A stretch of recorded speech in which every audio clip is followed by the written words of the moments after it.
Hello, नमस्कार। कैसे हो आप सब? स्वागत है आप सभी का अपने इस चैनल हिंदी गौरव पर।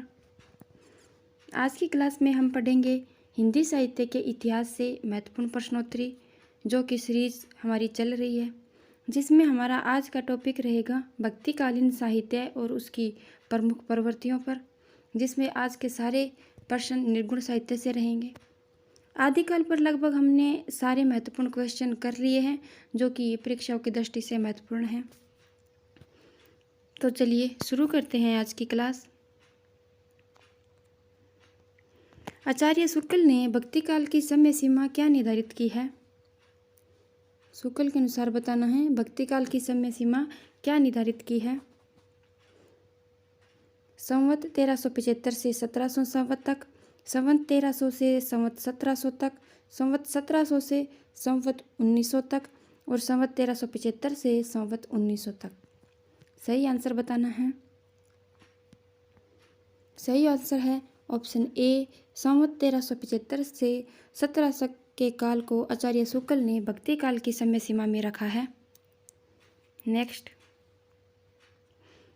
भक्तिकाल की विशेषता या प्रकृति नहीं है। प्रतीक योजना, रसात्मकता, उल्टभाषियों का प्रयोग या प्रकृति का आलंबन रूप। ध्यान देना, नहीं पूछा है, विशेषता नहीं है। सही आंसर है ऑप्शन डी, प्रकृति का आलंबन रूप नहीं बल्कि प्रकृति का उद्दीपन रूप का चित्रण किया गया है इसमें। उद्दीपन रूप का। बाकी प्रतीक योजना, रसात्मकता, उल्टभाषियों का प्रयोग और प्रकृति का उद्दीपन रूप, ये भक्तिकाल की विशेषताएं हैं। नेक्स्ट, भक्तिकाल के उदय के संबंध में असत्य बताना है आपको कि भक्तिकाल के उदय के संबंध में ये जो भी कथन है इनमें से असत्य कौन सा है।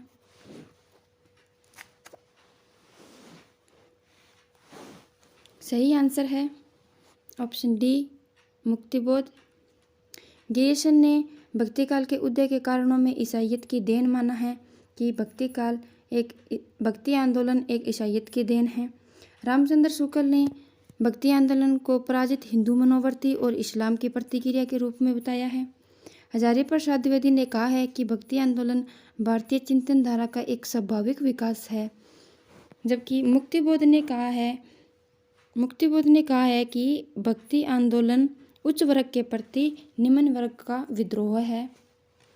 अरबों की देन, भक्ति आंदोलन को अरबों की देन कहा है डॉक्टर ताराचंद ने। याद रखना है, ताराचंद ने कहा है।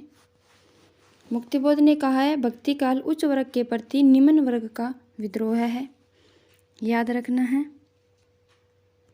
नेक्स्ट, भक्ति काल के संबंध में असत्य है। गलत बताना है कि कौन सा इनमें भक्ति काल के संबंध में इनमें गलत है। सुगुण भक्ति का आदि स्त्रोत श्रीमद् भागवत गीता। भक्ति धर्म का रसात्मक रूप हजारी प्रसाद द्विवेदी। भक्ति शब्द का सर्वप्रथम उपयोग श्वेताश्वेतर उपनिषद में मिलता है और भक्ति काल की मुख्य भाषा ब्रज और अवधि को बताया गया है। गलत बताना है कि इनमें से कौन सा है। सही आंसर है ऑप्शन बी, भक्ति धर्म का रसात्मक रूप है। ये आचार्य शुक्ल का कथन है। आचार्य शुक्ल ने कहा है। बाकी सही है कि भक्ति शब्द का प्रयोग सर्वप्रथम श्वेताश्वेतर उपनिषद में मिलता है। भक्ति काल की मुख्य भाषा ब्रज और अवधि दोनों रही है और सुगुण भक्ति का आदि स्त्रोत श्रीमद् भागवत गीता में मिलता है। नेक्स्ट, भक्ति आंदोलन को पुनर्जागरण काल किसने कहा? पुनर्जागरण काल गिरीशन, हजारी प्रसाद द्विवेदी, शुक्ल और रामकुमार वर्मा। सही आंसर बताना है। सही आंसर है ऑप्शन ए, गिरीशन ने भक्ति आंदोलन को पुनर्जागरण काल कहा है। हजारी प्रसाद द्विवेदी ने लोक जागरण काल कहा है। दोनों कोटेशन इंपॉर्टेंट है। नेक्स्ट, देश में मुसलमानों का राज्य प्रतिष्ठित हो जाने पर हिंदू जनता के हृदय में गौरव, गर्व और उत्साह के लिए अवकाश न रह गया था।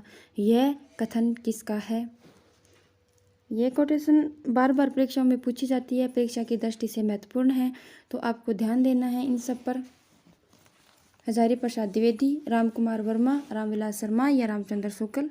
किसकी कोटेशन है कि देश में मुसलमानों का राज्य प्रतिष्ठित हो जाने पर हिंदू जनता के हृदय में गौरव गर्व और उत्साह के लिए कोई अवकाश नहीं रह गया था। सही आंसर है ऑप्शन डी, आचार्य रामचंद्र शुक्ल की यह कोटेशन है। क्वेश्चन नंबर 7, लेकिन फिर जोर देकर कहना चाहता हूँ कि अगर इस्लाम नहीं आया होता तो भी साहित्य का बाहर आना वैसा ही होता जैसा कि आज है। यह कोटेशन किसकी है? हजारी प्रसाद द्विवेदी, विश्वनाथ त्रिपाठी, श्याम सुंदर दास और आचार्य रामचंद्र शुक्ल। सही आंसर बताना है। यह कोटेशन बार बार परीक्षाओं में पूछी जाती है। सही आंसर है आचार्य हजारी प्रसाद द्विवेदी की कोटेशन है कि मैं फिर जोर देकर कहना चाहता हूँ कि अगर भारत में इस्लाम नहीं आया होता तो भी साहित्य का बाहर आना वैसा ही था जैसा कि आज है। नेक्स्ट, असत्य कथन बताना है। असत्य बताना है इनमें से द्वैतवाद, मध्वाचार्य, शुद्ध द्वैतवाद, बल्लवाचार्य, द्वैताद्वैतवाद, निम्बार्काचार्य और विशिष्ट द्वैतवाद रामानंद का। इनमें से गलत कौन सा है वो बताना है। सही आंसर है इसका ऑप्शन डी, विशिष्ट अद्वैतवाद। विशिष्ट अद्वैतवाद रामानंद का नहीं, रामानुजाचार्य का है।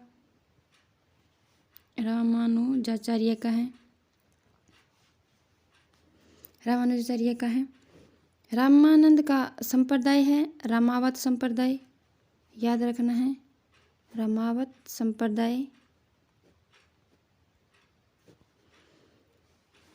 द्वैतवाद मध्वाचार्य का है, शुद्ध द्वैतवाद बल्लवाचार्य का है, द्वैताद्वैतवाद निम्बार्काचार्य का है और विशिष्ट द्वैतवाद रामानुजाचार्य का है। और रामानंद ने रामावत संप्रदाय की स्थापना करी है। और इनमें एक और है अद्वैतवाद, जो कि शंकराचार्य का है, शंकराचार्य का, याद रखना। क्वेश्चन नंबर 9, भक्ति साहित्य का प्रादुर्भाव सर्वप्रथम कहाँ हुआ? भक्ति साहित्य का प्रादुर्भाव सर्वप्रथम कहाँ हुआ? दक्षिणी भारत, पूर्वी भारत, पश्चिमी भारत या उत्तरी Bharat?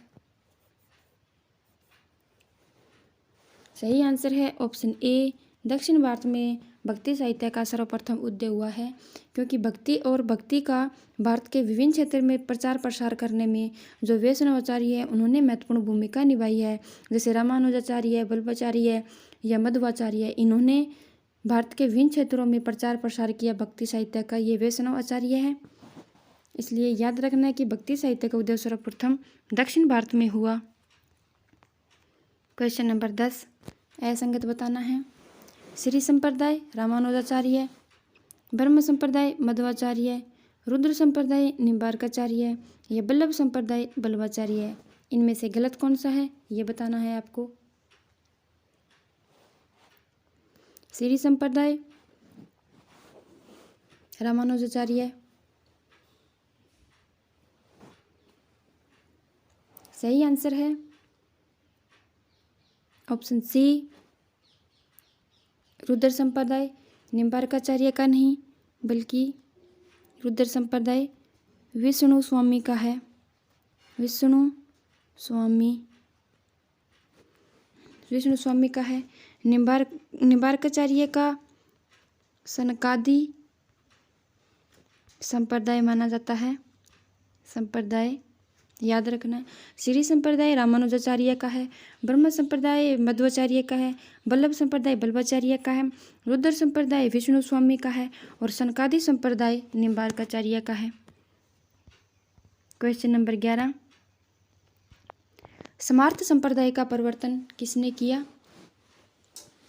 समार्थ Sampradaya, option A Shankaracharya, option B Swami Haridas, option C Shrichand, option D Hit Harivansh.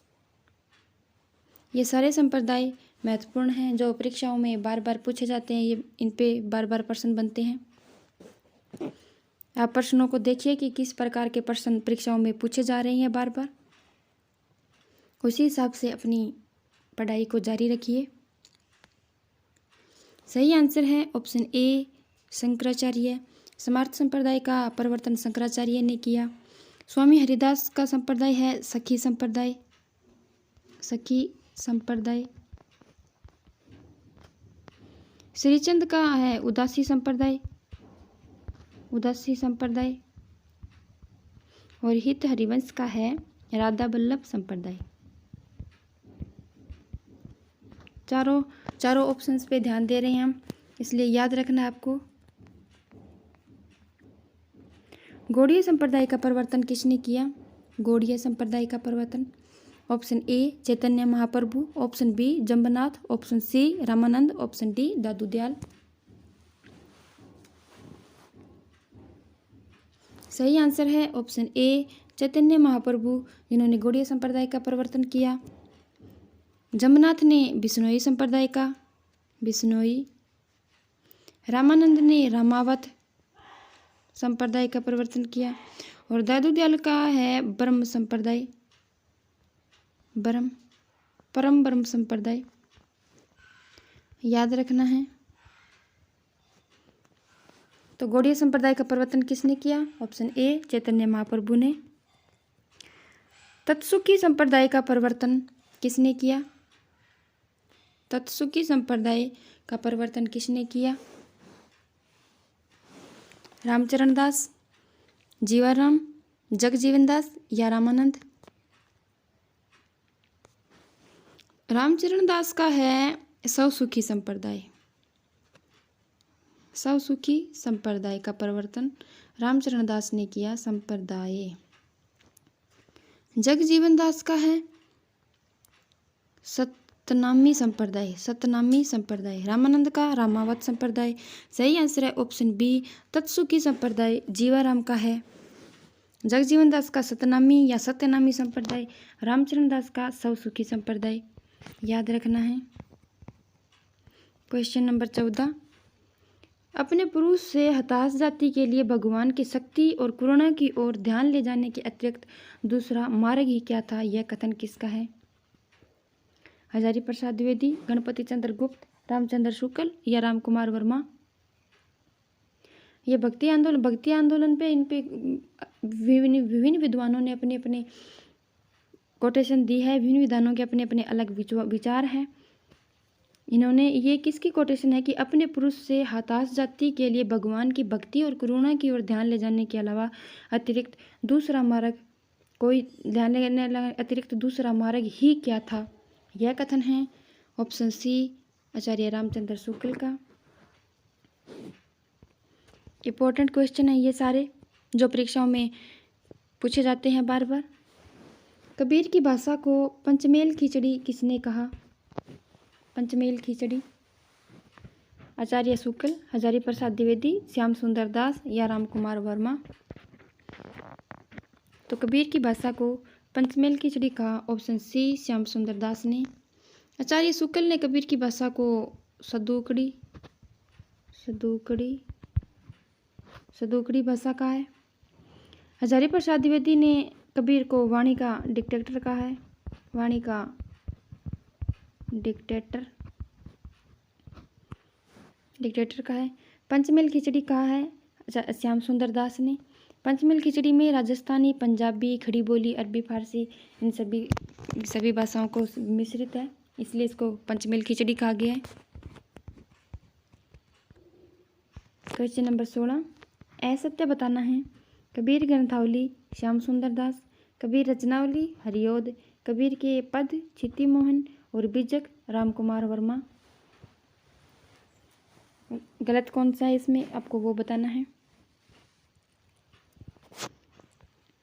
सही आंसर है ऑप्शन डी बीजक जो कि धर्मदास का है। बीजक के संकलनकर्ता धर्मदास है। कबीर ग्रंथावली श्याम सुंदर दास की है। कबीर रचनावली हरिओद की है। कबीर के पद क्षिति मोहन के हैं और बीजक जो कि जिसका संकलन धर्मदास ने किया है रामकुमार वर्मा की है संत कबीर जिनका संकलन करता रामकुमार वर्मा है। धर्मदास जो कि कबीर के शिष्य हैं। याद रखना है। क्वेश्चन नंबर 17, बीजक कितने भागों में विभक्त है? बीजक कितने भागों में विभक्त है? बीजक बताना है। बीजक कितने भागों में संकलित है? 2, 4, 3, 6। सही आंसर है ऑप्शन सी, बीजक 3 भागों में संकलित है। साखी, सबद और रमेनी। बीजक के संकलनकर्ता धर्मदास, जो कि कबीर के शिष्य हैं। बीजक में धर्मदास ने कबीर के पदों का संकलन किया है बीजक के नाम से, याद रखना है। क्वेश्चन नंबर 18, दादू दयाल की रचनाओं का हरडेवाणी नाम से संपादन किसने किया? दादू दयाल की रचनाओं का हरडेवाणी के नाम से संपादन किसने किया?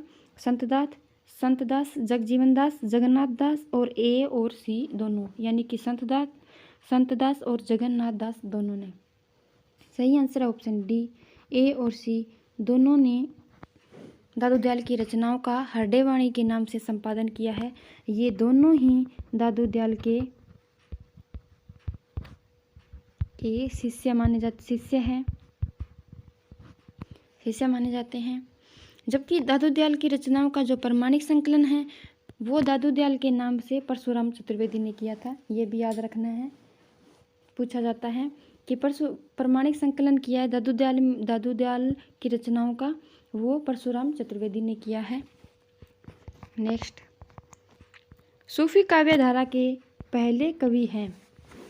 सूफी काव्य धारा के पहले कवि कौन है? मुल्ला दाऊद, मलिक मोहम्मद जैसी, कुतुबन या मंजन।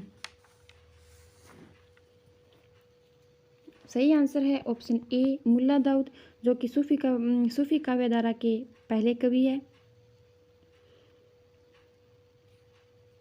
याद रखना है मुल्ला दाऊद की रचना है चंदाइन,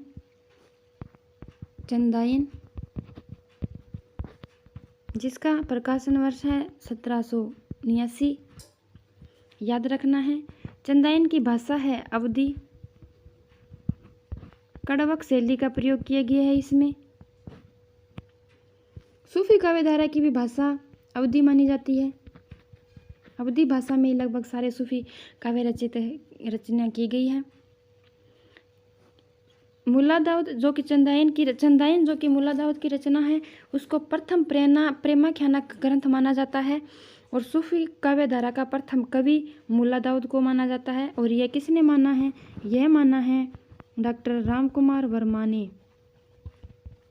याद रखना है कि सूफी काव्य धारा का पहला कवि मुल्ला दाऊद और को डॉक्टर रामकुमार वर्मा ने माना है और उनकी रचना चंदाइन को प्रथम प्रेमाख्यानक ग्रंथ माना है डॉक्टर रामकुमार वर्मा ने।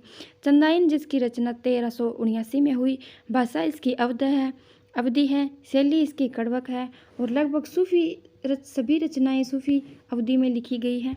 याद रखना है। बाकी मलिक मोहम्मद जायसी का पद्मावत है, कुतुबन का मर्गावती है और मंजन की मधुमालती है। याद रखना। क्वेश्चन नंबर 20, आचार्य शुक्ल के अनुसार सूफी काव्य धारा का प्रथम कवि कौन है? अभी हमने ऊपर क्वेश्चन पढ़ा, वो था डॉक्टर रामकुमार वर्मा के अनुसार मुल्ला दाऊद सूफी काव्य धारा का प्रथम कवि। यहाँ पे पूछा है आचार्य शुक्ल के अनुसार प्रथम कवि कौन सा है। ऐसे ही अलग अलग विद्वानों ने अलग अलग माना है।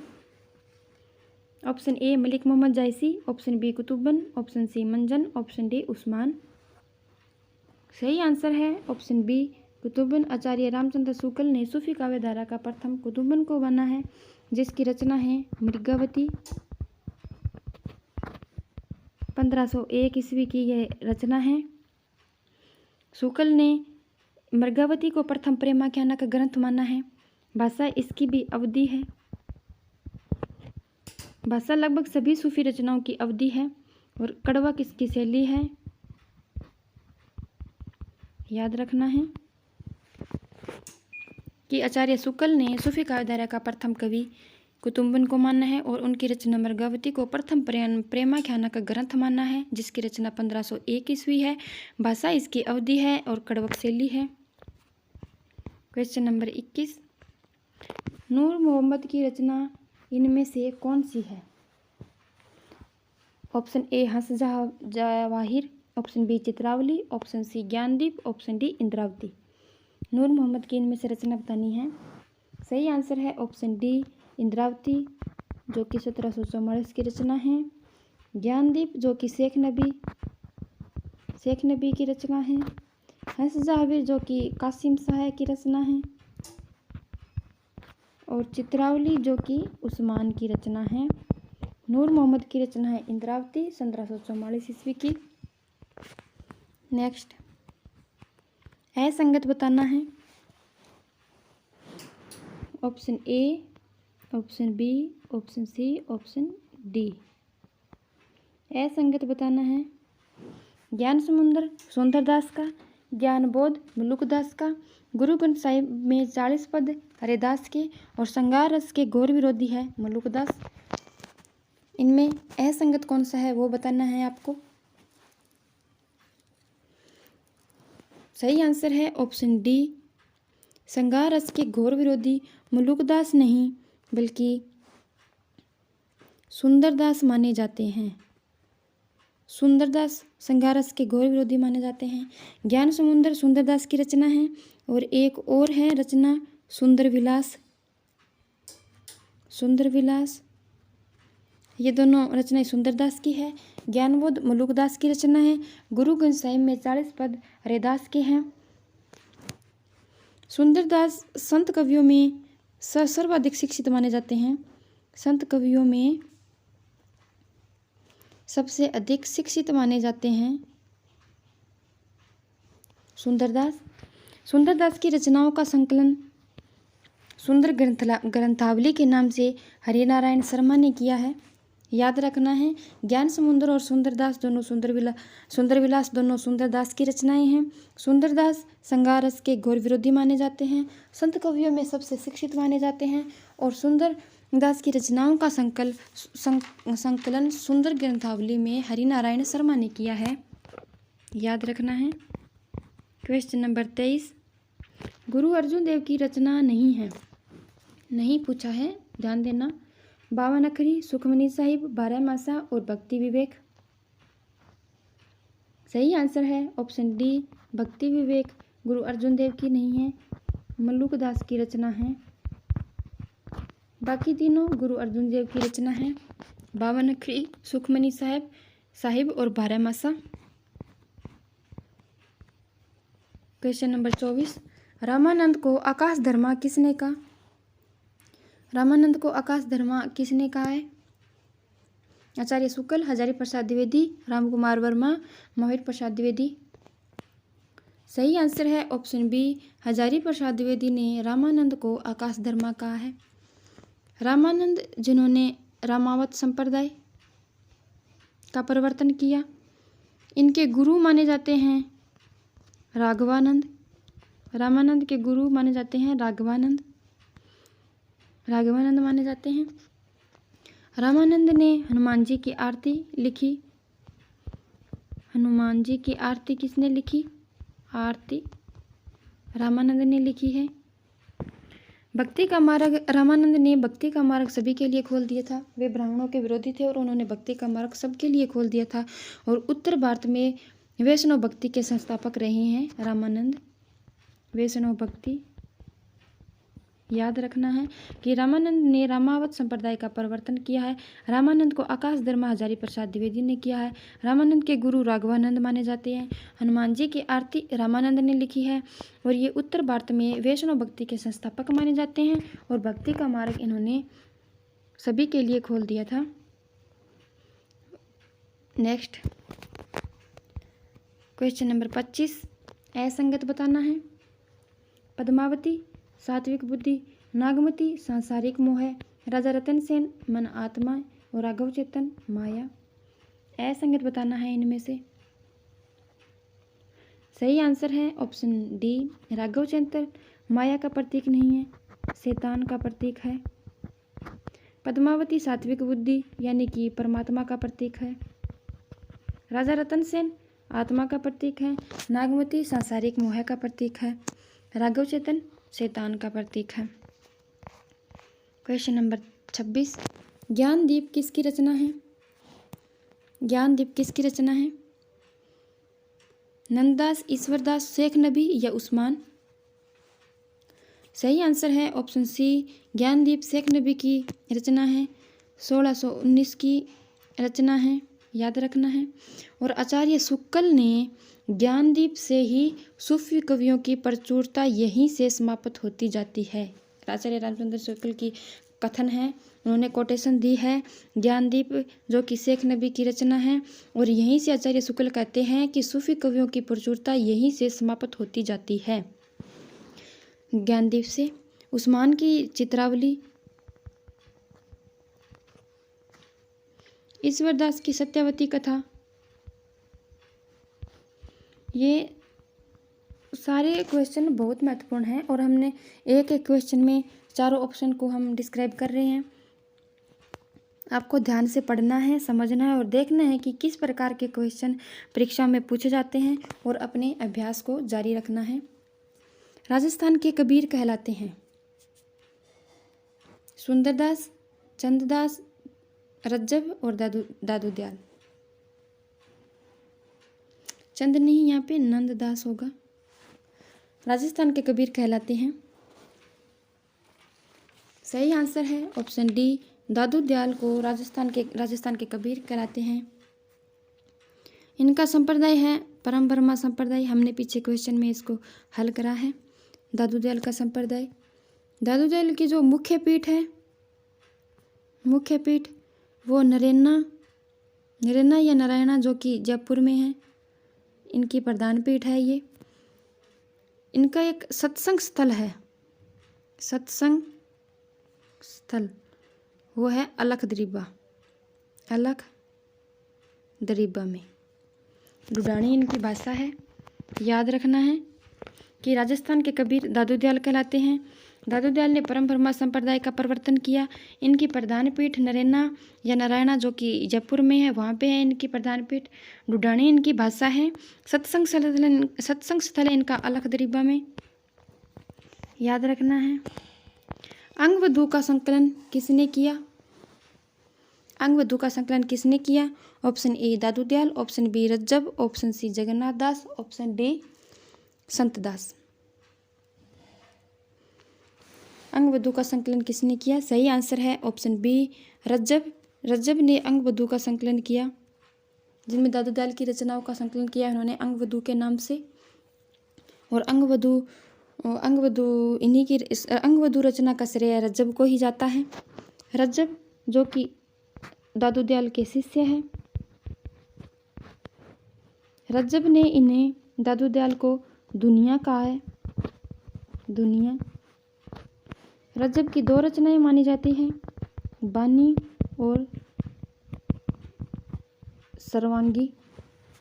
तो याद रखना है कि अंगवधू का संकलन रज्जब ने किया है। रज्जब दादू दयाल के शिष्य है। इन्होंने दादू दयाल जी को दुनिया के नाम से दुनिया कहा है और इनकी 2 रचनाएं और बानी और सर्वांगी मानी जाती है। क्वेश्चन नंबर 29, समग्र भक्तिकाल पर कौन सी विशेषता लागू होती है? बताना है कौन सी विशेषता लागू होती है समग्र भक्तिकाल पर। समग्र भक्तिकाल का पूछा है जिसमें निर्गुण सगुण सभी आते हैं। अवतार में विश्वास, जाति प्रथा का निषेध, अहंकार का त्याग और ईश्वरीय ज्ञान। इनमें से कौन सी एक विशेषता है जो समग्र भक्तिकाल पर लागू होती है? इसका सही आंसर है ऑप्शन सी, अहंकार का त्याग समग्र भक्तिकाल की विशेषता है जो समग्र भक्तिकाल पर लागू होती है, अहंकार का त्याग। क्वेश्चन नंबर 30, भक्तिकाल को हिंदी साहित्य का श्रवण काल किसने कहा? भक्तिकाल को हिंदी साहित्य का श्रवण काल किसने कहा? Option A Grierson, option B Mishra Bandhu, option C Ramchandra Shukla, option D Hazari Prasad Dwivedi. सही आंसर है ऑप्शन ए, ग्रियर्सन ने भक्तिकाल को हिंदी साहित्य का श्रवण काल कहा। ग्रियर्सन ने सर्वप्रथम भक्तिकाल को सर्वप्रथम हिंदी साहित्य का श्रवण काल ग्रियर्सन ने कहा है। तो चलिए आज की क्लास में इतना ही। अगर आपको क्लास पसंद आई तो क्लास को लाइक करना, शेयर करना, कमेंट करना और सब्सक्राइब करना। Thank you.